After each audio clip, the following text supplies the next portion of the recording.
Right, we're joined here by head coach Phil Neville. Phil, thanks for taking the time. Do you want to start us off or go straight into questions? We can go straight into questions. Phil, obviously a heavy defeat like the end of the season last year, but the difference to me this time around was I didn't see any heads dropping. I saw players continue to fight until the final whistle. Anthony scored. Are those the positives to take heading into next week? Yeah, I think we kept going. It was really difficult. Forey, I thought was outstanding. Ian Smith came on, was outstanding. Got a good chance of starting next week with what I saw today. Da Costa showed some really nice touches. I was really pleased with him.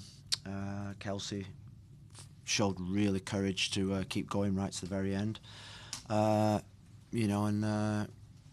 think that was the positives to take from the game. I think we can sit here and we can make a lot of excuses about a couple of decisions that went against us, but that for me, I've said to him in there that I don't want anyone to talk about those two decisions.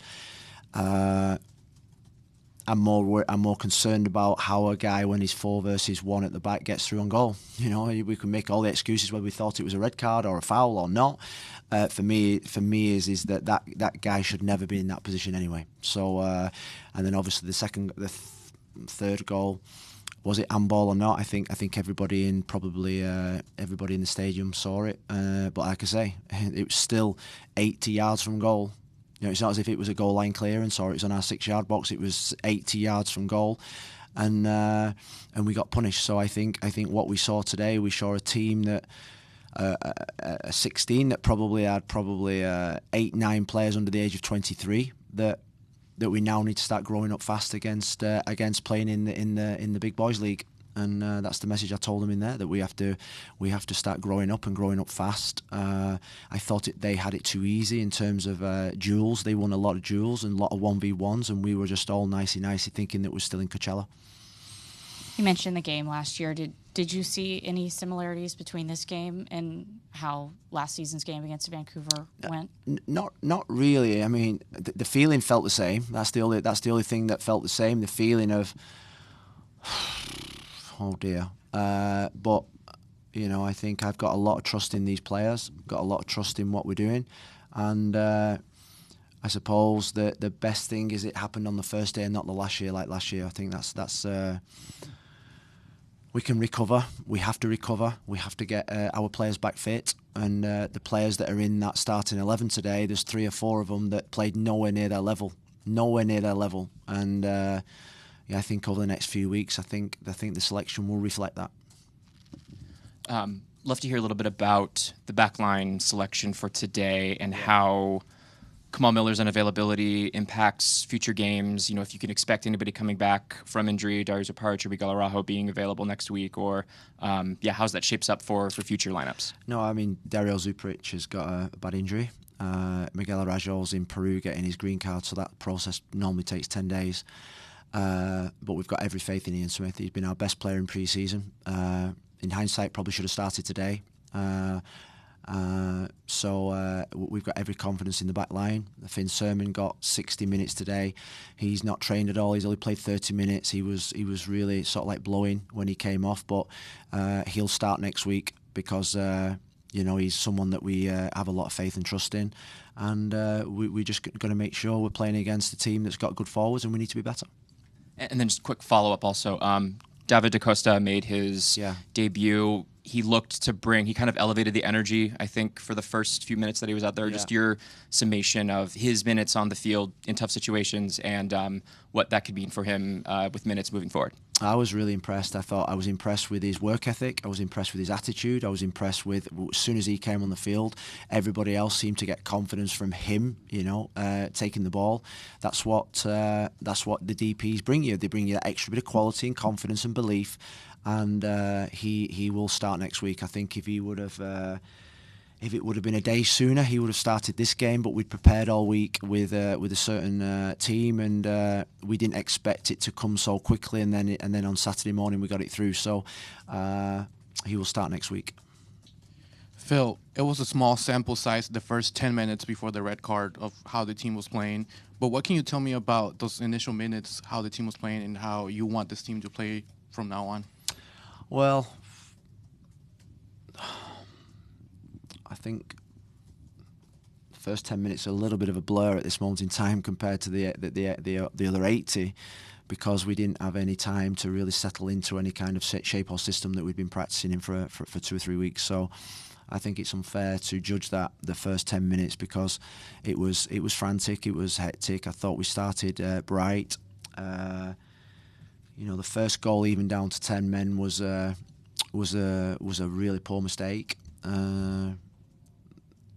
Was a poor mistake. And the second one, sometimes you just got to applaud. It was a brilliant goal, but we just got to cut out those mistakes. When you have such a young roster, does a game like this have the chance of lingering? What was the locker room like post, and just how do you expect them to respond? Young players get disappointed, but what I would say about young players is I think they move on very quickly.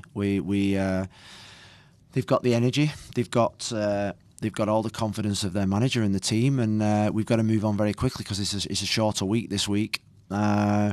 Jimmy Forey came through the game fantastically well. He showed real good qualities. I think he's got the qualities to be one of the best left backs in the league.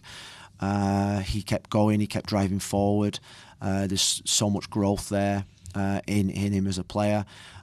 So I think those younger players will have learnt a lot today. Sometimes as a younger player, you need an experience like this. I think my first game in football, I thought I was a really good player, and then went to Aston Villa, first Premier League game, and I think we were 3-0 down after 20 minutes, and I thought, it's a real check. And today was probably a check for a lot of our players in terms of what's needed to compete. And, like I say, I think it's better off feeling it in the first game, even though it hurts, than later in the season when it can be really painful. Phil, that third goal that you were talking about with the handball it did feel like you guys had some momentum building before that, understanding that, there were still 80 yards and all that, but like how deflating was kind of that moment, and did that strip any chance you had of trying to claw back into that one? Yeah, because it felt like Da Costa had come on and he'd not just lifted the team, he'd lifted the whole stadium, and then all of a sudden, did you think it was on ball? But with no excuse. I'm not here to make excuses. I think decisions like the one in the 12th minute and the one in the whatever it was ultimately changes games. And at 3-0, we were mounting to climb. I suppose the big difference between the last year and this year is that we kept going. Anthony kept going, and we got our goal. And but I think there's still the ease in which they got through us at times was worrying. Can you just describe to me the emotion you're feeling right now about this game? Because it doesn't feel like fiery or angry, so I just want to know, like... No, because I don't want to make excuses. I can come in here and I can say X, Y, Z about certain situations in the game, and but like I say, we'd worked really hard all season about being a really good defensive unit, about being compact shape, and one ball over the top cost us the game. And I say it cost us the game because they didn't score, but they're going down to 10 men cost us the game. So that's poor positioning, poor defending, not sticking to the game plan. So that for me is all I'm thinking at this moment in time, is how we can improve that, because we can't do anything, we can't control anything about what the referee does, we can't control anything about what the opposition do. We can control our own emotions and feelings, and my emotions and feelings tonight is that fundamentally that piece of defending for that instant that cost us the game and the first goal, that's not on the referee. We can say what we want about Victor, the referee. We can be here all night talking about how about some of the decisions, but really at the end of the day, Victor didn't make that decision. Victor didn't stay with his run. Victor didn't make the pass for the first goal. So for me, I say control the things that we can control, and we can sit here and hide behind the referee, which probably in a season I will do, but that's not for today, because you know what? At the end of the day, even though I have real strong opinions on what I saw by the referee, we lost that game ourselves, not the referee. We'll wrap it there. Thank you, Phil.